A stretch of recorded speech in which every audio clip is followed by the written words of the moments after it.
And it gives me great pleasure to introduce Jane Cook, who is a registered nurse and the chief nursing officer at Citizens Medical Center. Over to you, Ms. Cook. Thank you. I will just tell y'all, it's just a little, I'm honored, but it's a little weird for me to talk to myself looking at an iPad. So just kind of bear with me if I don't do this as well as most of your instructors and presenters and friends, because I don't do this all the time. So I appreciate it. I have been a nurse now for actually 40 years. And so I graduated from nursing school in 1981. And so I went to school in Missouri. And when I was going to nursing school, I just always knew I wanted to be a nurse. I can't really tell you exactly why. I wanted to have something that could be mobile so that I could move around with once if I got married, if I had a family, and it looked like you could have a nursing job a lot of places. So that would be a good thing. I liked the helping profession. And so that was very positive. And I really do believe that nursing or CNA, any kind of working with people, taking care of people for personal needs is really kind of a calling. So I became, when I was working my way through school, I was in what we call a nurse tech. We really didn't have, I was not aware of CNAs back at that point in time. I imagine we had them, but I was a nurse tech. And so I worked every Sunday at University Hospital as a nursing assistant, basically. And that's how I made my way through school. So I worked evening shift back in the day. We used to have days, evenings, and nights.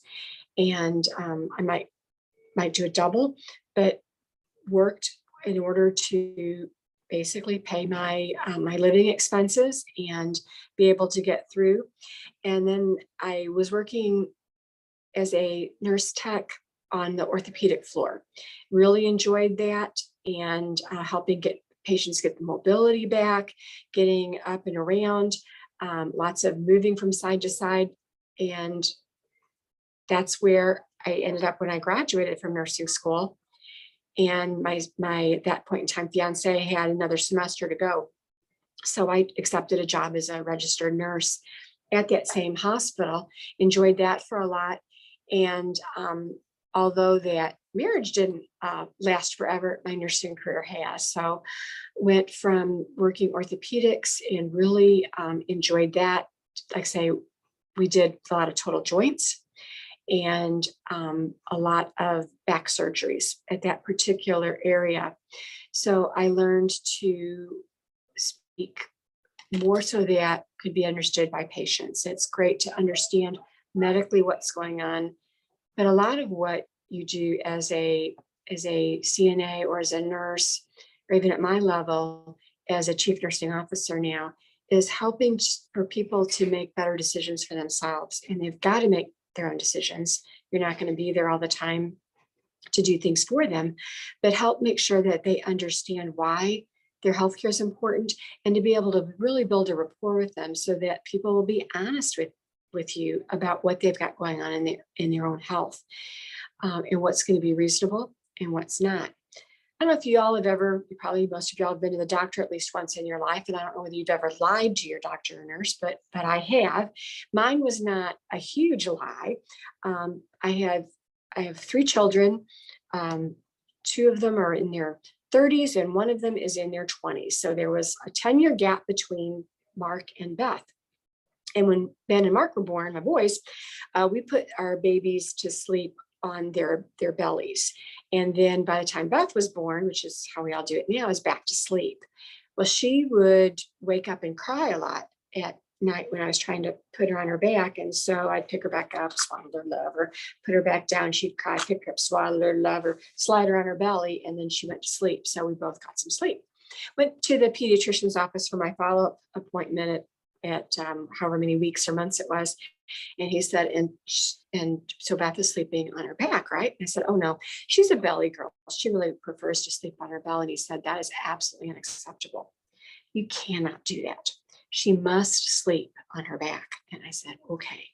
So went home and did the same routine with swaddle, love, back, cry, swaddle, love, back, cry. Tried a third time, swaddle, love, back, cry. Thought we're both going to live a lot longer if one of us, we get some sleep. So I put her on her belly. She has grown up to be a productive citizen of society. But then we went back for the next doctor's appointment. My doctor said, and she sleeps on her back, right? And I said, oh, yes, she does. And we just moved right on. The reason I tell you that is that that's not really essential for how my child slept, but it is essential to know that being able to have a rapport with your patients, and as you're helping people, when they trust you to be able to give the information, like, we're not sleeping, what else can I do? How else can this work? We probably could have gotten some discussions about alternative ways to make things happen. Again, not a big deal for a healthy term baby, but could be a real big deal for some of your patients who are more frail, who have really things that we need for them to do. And if they're not doing, you need to understand what they're not doing so that we can help them work through that. Also realized as a nurse when I was, I did orthopedics and I did some dialysis. I will say that that was the only job that I haven't loved in nursing was dialysis. At that point in time, felt like I was taking a lot of care of machine instead of the patient, and dialysis has changed a lot. So it's probably way better now. But I did find out that not every aspect of nursing do I just adore. Then I went to working IV therapy and learned that I really, really liked IV therapy a lot. I liked the immediate gratification of getting a stick and that blood return, or somebody saying, gosh, you did that really well. Most people can't get that. And it comes from just doing IVs all the time, or any skill that you're doing over and over again, you're going to get good at. So I was really good at that. I liked that feeling. But then along came Ben. And so one of the things that y'all know already is your life and living need to go together. So I needed to have something that I was able to work more weekends and less during the week. So that opened up the door for OB. Another key thing for my career, and it'll be yours as well, is wherever you are, you're always interviewing. You don't realize that, but you're always interviewing, because as I was going out around the hospital, starting IVs and working with patient teaching and staff teaching, because we triple lumens and some things that were, triple lumen is just a catheter that usually goes into a very major vessel, and you can get some blood out of it. You can also give 3 different kinds of medications at the same time. And at that point in time, that was a new deal. So how to work with that and teaching the staff. As I was working with staff, as I was working with patients, the OB staff said, if you ever want a job somewhere else, you might want to come here. And I thought, I really do. OB is probably my biggest love. I just truly enjoy helping moms, helping that whole birth process. And I think the 2 ends of the spectrum, that as a care provider, you have one of the biggest impacts. I will say, dare say the most impact is birth and death. For your birth, you remember the people that surrounded you with the birth of a child. And also, how did you feel then? How did they make you feel? And so that feeling that you're the mom, you're the dad, you are really in control here. I'm the hired help. How can I help you make this the best that it can? So it's not just that you make sure they all their dreams come true, because that's probably not going to happen. But how do you feel? Do they feel like they were respected and cared for? It also happens with death. And we've seen that a lot this year, particularly with COVID. We've had more deaths seem like come a little quicker together during our peak months of COVID. It was really tough on the staff, very tough on families. And so, but one of the things that notes that I get back and a lot of responses that we get back is how they were surrounded, how they were appreciated, how they were able, even with COVID, to visit and to be there with their loved one. Very, very important. So throughout healthcare, I think that being able to make sure that you're taking care of the patient and then also their family, just critically important. So I went with OB, and then found out I also really like to do patient teaching. I got to teach a childbirth class, and that was just a lot of fun. Enjoyed following people a little bit more through the childbirth education part. And with that, I also got a job as an assistant manager as at the on the OB area. I worked postpartum there. I went from doing labor and delivery, which was blast because you never knew what was going to walk in the door. It's a little bit like ER. Sometimes I'd be scrubbing for a C-section or circulating for one, recovering that patient. We were at a very large metropolitan center that we did about 2,500 deliveries a year. So it was very busy, always had things going on. And we also got a lot of transfers in. So that was a good place to be and being able to support those moms. My specialty, everybody kind of on the floor will have their different specialty. My specialty really turned out to be moms who had fetal losses, whose babies did not survive or had died in utero. Sounds like a pretty strange specialty, but for whatever reason, I was able to connect with those patients. And some of the techniques that I used was that I would make sure that I was below their eye level. I would kneel down on the floor. You can't tell now that I'm pretty short. I'm 5'2", 5'3" if I stand up really straight and tall. But I knew as a patient, when you looked up at somebody, even if they're short, they look really overwhelming and overpowering. So I got down below patient's eye level and then just listened, but also talked to them about they'd done the best job they really could. And they had been a good parent for that amount of time. And no matter what, it was okay. And being able to help people know that grief is going to be with them for a while. So that was kind of my specialty. Like I say, an odd one to be sure. From there in my career, I also learned that I really liked doing a lot of staff education with the things that I did as assistant manager. And I went to the education department at University of Missouri Hospital and Clinics to work with the patient staff education. And so I was the coordinator.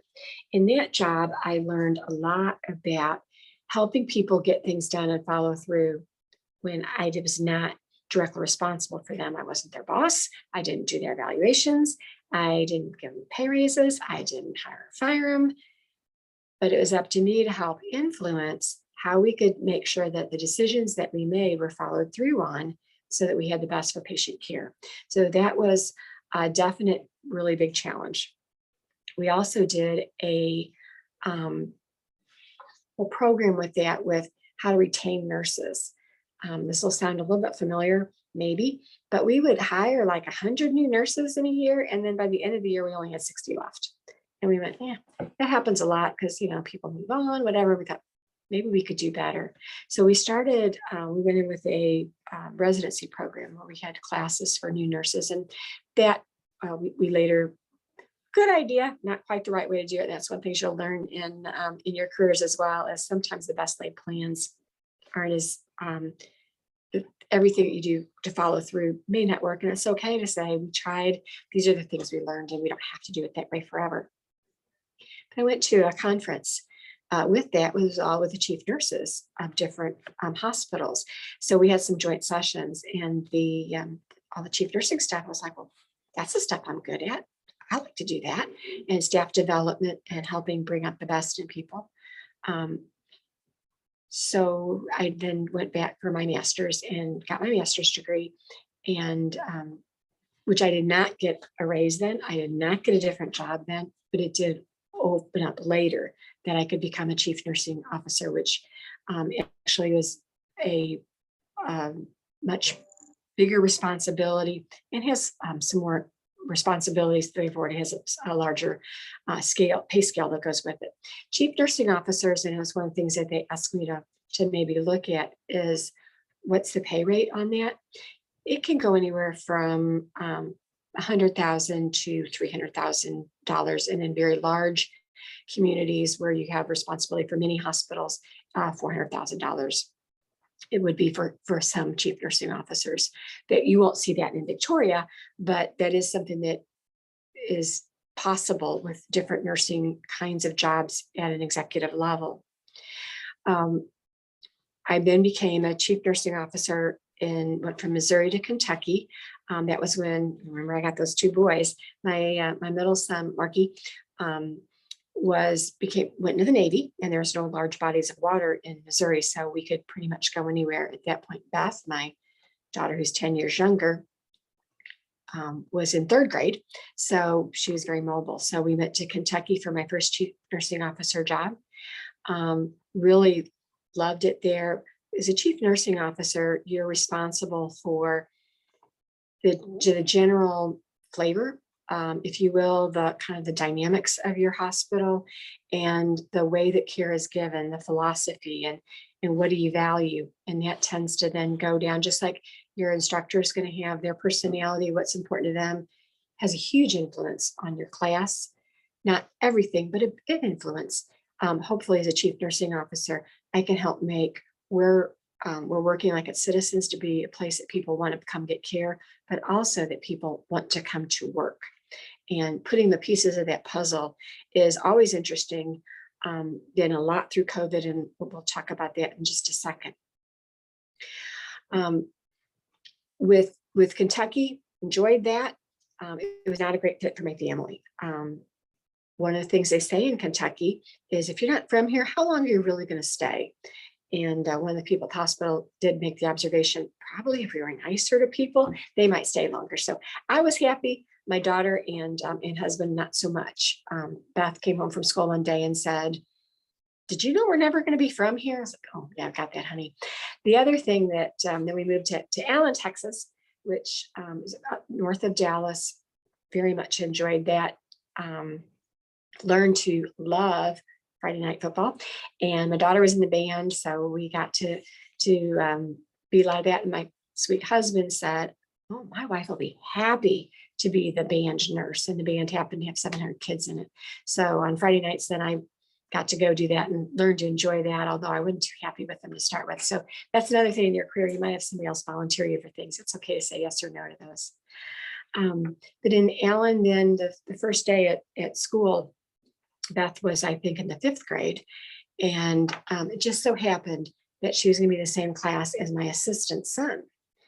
And Beth came home and said, "Mom, did you know that you're the boss of all the nurses?" And I said, "Well, actually, that's not really how it works. They're really all the boss of me. I work for them. I do what they need me to do, but it's always really taking care of patients first." And she said, "Okay, that sounds good." And then she got a little bit of a horrified look and said, "Mommy, if all the nurses want to fire you, are you going to get fired?" And I said, "What happens then?" I said, "Well, hopefully that won't happen. But part of my job is to make sure that we're doing good. So I think we'll be okay." And so she appreciated that, and then told my assistant son that it would be okay. And which he followed up with, "Don't you worry. Just because if your mom's the boss of my mom, you're still not the boss of me." So 5th graders on display, and we went from there. I've got to work both at Texas Health Resources, which is a very large organization, and then also with Baylor Scott and White as chief nurses at different hospitals. And one of the things that I decided I wanted to do when Beth went to college was to do some interim work, to be able to do the things that need to be done without the political fallout or without having to worry about somebody's going to be mad at you later, which can happen in jobs, and y'all know that. So I came to Victoria, Texas to take my first interim position. And then I, 2 years later, accepted the real job because this is just a really good hospital and a great place and a great team and all those fun things. So that's really kind of how I've gone through those different things.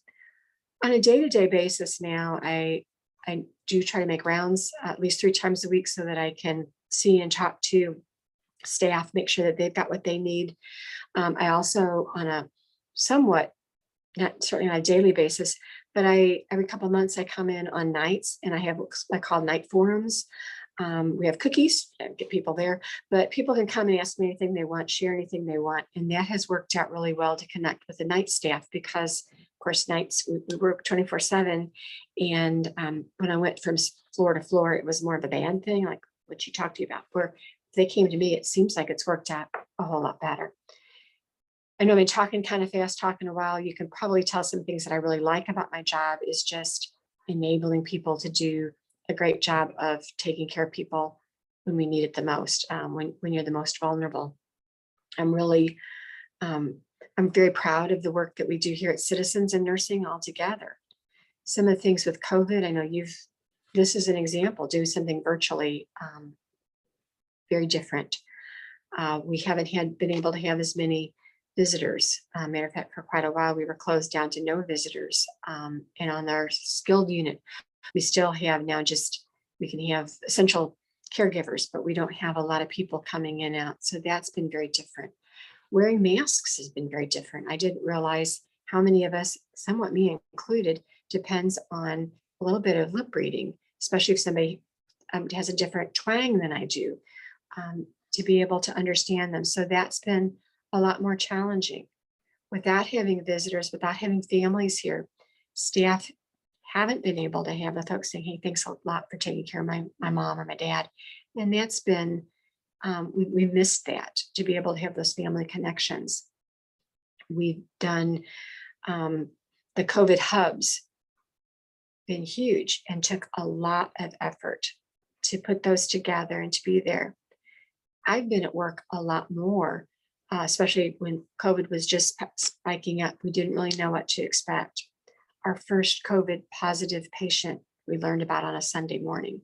So as I was driving, I was going to go teach Sunday school and had to just keep going and come on into work, and had to let him know, I'm sorry, I can't teach third grade this morning, because I needed to be here and be able to support the staff and figure out what does this mean, because we have learned a lot this year through COVID. And it's been more challenging. Some of the good parts have been things like Zoom.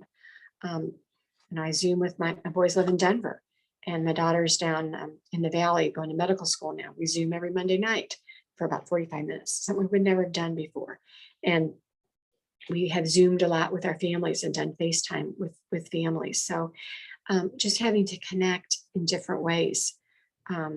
It's also, we know that it's scary for patients when we come in, we've got a mask on, we've got headgear, we're in gloves and the gown. Looks to a little bit of a confused patient. Somebody come in and say, it looks like a space person's coming at you. So how do we make it so that we've got a personal connection as well? It has been just a lot more challenging. And then realizing that our staff is exhausted. To start COVID, we had free meals. HEB brought us meals, which was awesome. Not sustainable, but awesome. We had a parade here in town, like that the fire department came by, and it was just kind of fun, kind of cool.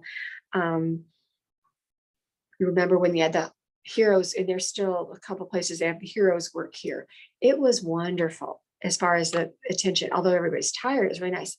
Now, not so much. Everybody's very tired of it. And is this really true? Why do we have to have this? So, and our staff haven't really had a vacation in a long time, because we've had a lot more people retire. And with the school of nursing, we had to kind of shut down for all, because we couldn't allow anybody to come in extra. We were trying to protect when we were learning more about COVID, and also just going crazy, trying to protect the community. So we don't have as many people coming out. So we're going to get a little more creative about how we staff and how we cover for things. So it's added a little bit of stress there. Well, I know I've been talking for about 25 minutes nonstop. And so I was asked to find out if there's anything that you all wanted to know. All right, so if you all have any questions, if you would type them in the chat box. Let's see, we have a question here. About how many years would someone need to be a nurse to be considered for a higher up management or a CNO position like yours? Fantastic question. My number one advice is start at the bedside. Start at the bedside, and I think you need to be at the bedside for really at least 3 years. We have promoted people, 5 is great, but we have promoted some people with 3. To be a CNO, it's probably going to be 15 years. If you want to be a CNO for like a nursing home, that position you can look at more quickly, more easily.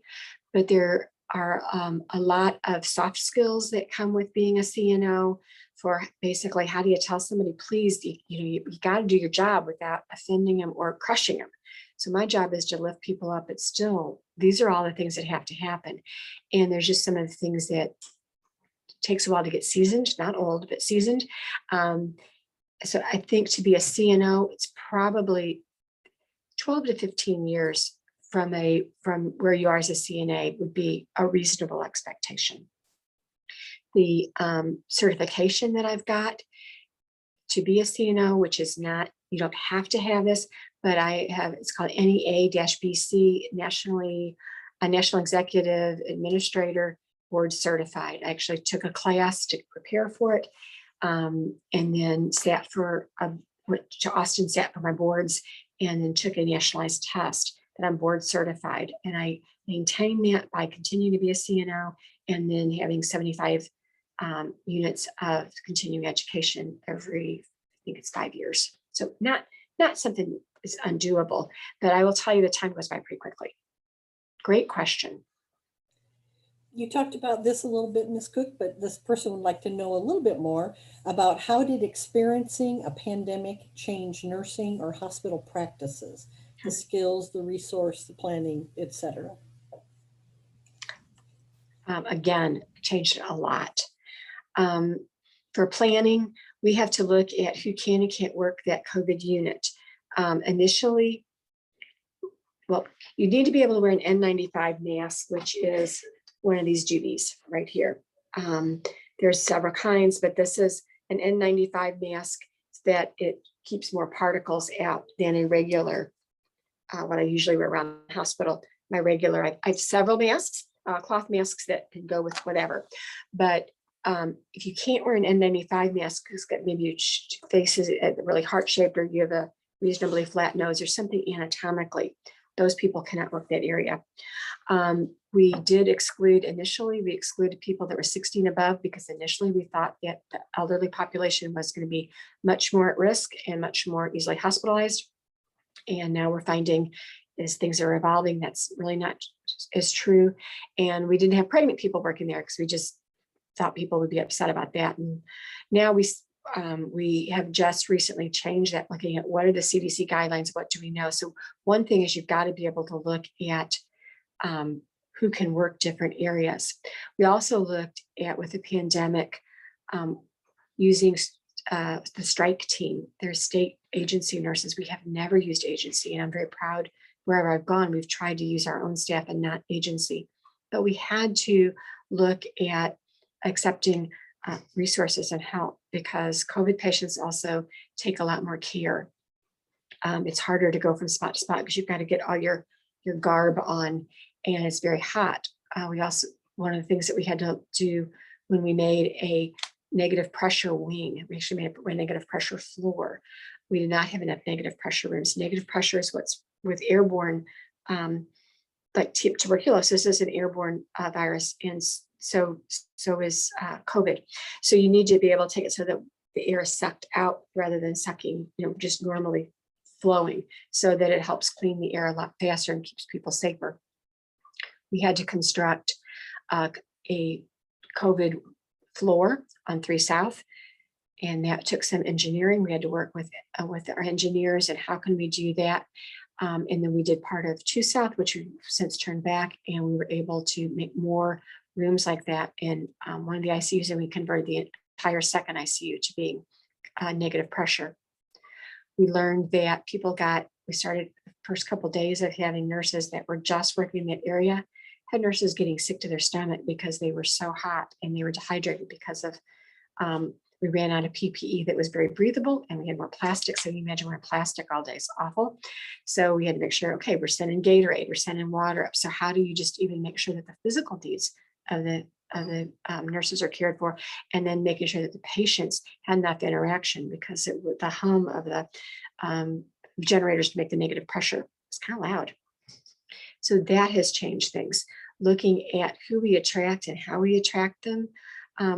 We had some nurses, and actually we had quite a few nurse techs that said, you know what, we're not gonna work here. This is too high risk. I'm too scared to do this. And they left. And so that's understandable, but we do need to ensure that. So we're now looking at some more pay practices. How can we ensure that we've got what we need? We're doing some temporary things we thought about, but we did not institute any hazard pay, anything like that, because where does that start or stop?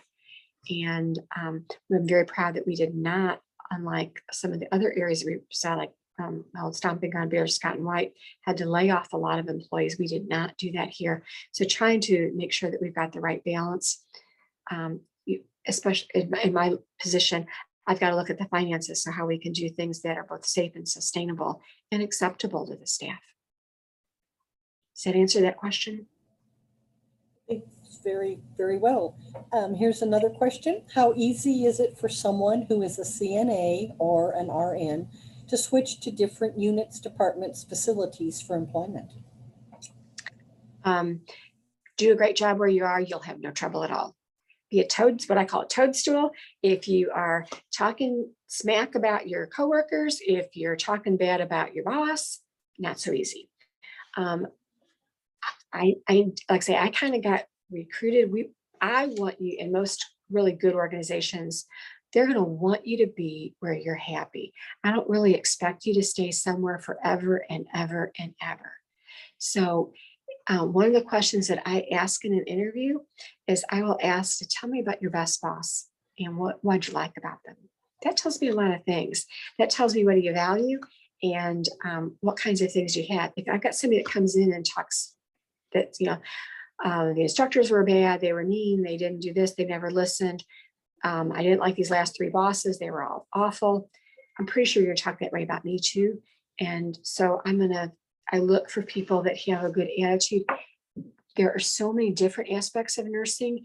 And so it should be, if you're the kind of person we're going to want to hire wherever you are, when you've got a good attitude and you keep your patients first. So it's actually quite easy to be able to move around. The one thing I'd caution you against, you don't want to be a job hopper, which is every 2 years, year to two, you're going somewhere else. You want to be able to stay in a place 3 years.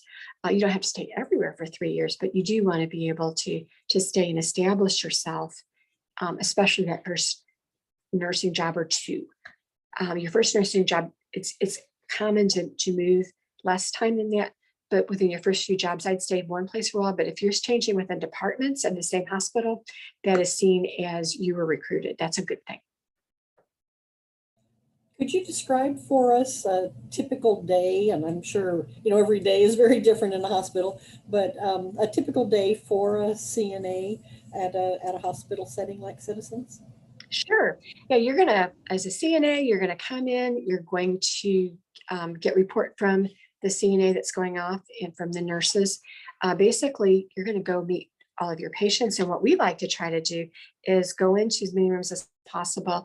And if I'm the CNA leaving, I'm going to introduce the next CNA and say, I'm going home now, but Nikki's going to take care of you. And people really like Nikki. I'm leaving you in good hands so that your patients know who's going to be there next. It also, I'm just going to make sure that Nikki's going to know that I got my rooms cleaned up because they look good. I'm going to make sure that that's done before I leave and make sure to introduce myself to my patients, make sure that I get to see everybody, and then kind of prioritize, talk to my nurse about what needs to be done and who needs to move up.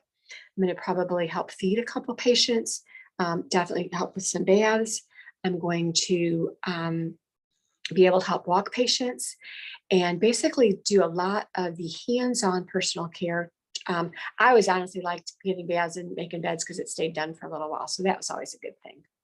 So you're going to want to be able to document your intake and output and work together to help also make sure patients walk in the hall.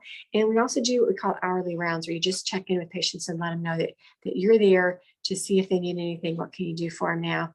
And I will just tell you how that impacts people. I got this today. This is 4 South Nurse Techs. They're actually the CNAs, but Nikki and Holly. These two powerhouse ladies are so obviously the backbone of this floor, always there when needed with strength and such attentive care. They're a force to be reckoned with, leaving me so reassured that Dad was in the best hands. And that was from one of our patients who left it. And it was a dear Mike, which you can say to any comments, compliments, or whatever. So I'm going to be reading that tomorrow in our safety huddle. So you do make a big difference. Can you talk to us a little bit about the HIPAA requirements and the importance of ethics and confidentiality in the nursing profession? Absolutely. Um, when you're at work, what you're finding out at work must stay at work.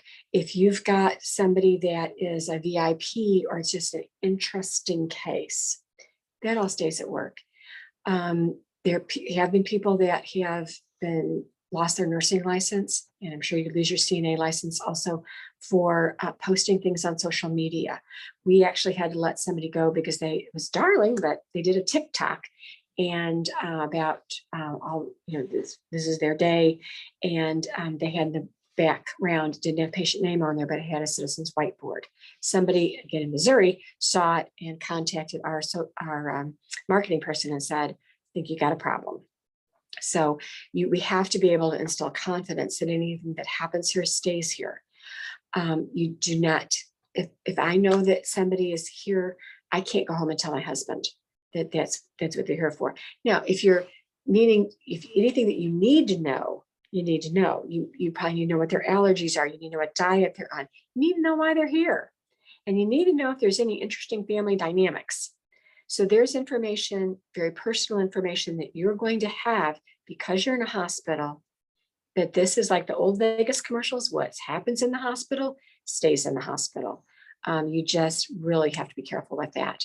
And so I think there have been some people that even trying to be well-meaning, but you just cannot be repeating things that you hear, and you need to be careful for where you're talking about. We've got a nurse's station, we've got onstage and offstage. Cafeteria is not the place to be talking about anything interesting or your assignment, because even if you're not talking about somebody's family member, they can hear that and think that you're speaking ill of them. And through our visitors' minds, before you leave Dad in great hands, you always want to know, who am I leaving them with, and is it safe to leave them? So the impression that we make that as caregivers is just huge. So we want people to feel very comfortable leaving their family with us.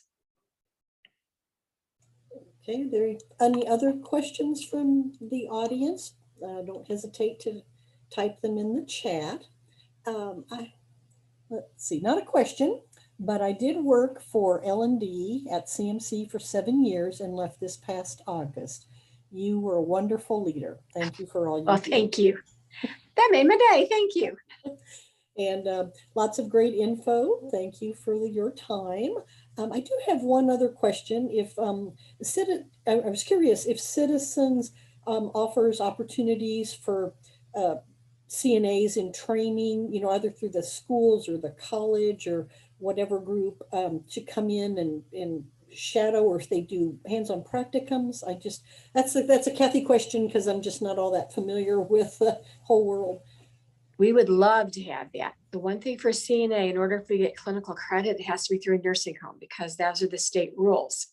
We do, however, have unlicensed personnel here, and it can be interchangeable with the CNA. So we do have work opportunities if people want to come and apply for a job here. Be delighted to talk to folks about that. But the actual certified nursing assistant, that is done through a nursing home. So I want to be able to offer that, but I cannot. So you would not get credit for that, but you could come get paid and get clinical opportunity here, and then see if that's the beauty too. You can always see if you like us, you will. And if we like you, we will. And then you can keep working here. Awesome. Excellent. Well, let's see, we have one, for those jobs that you just mentioned, those opportunities, is there an age requirement for that?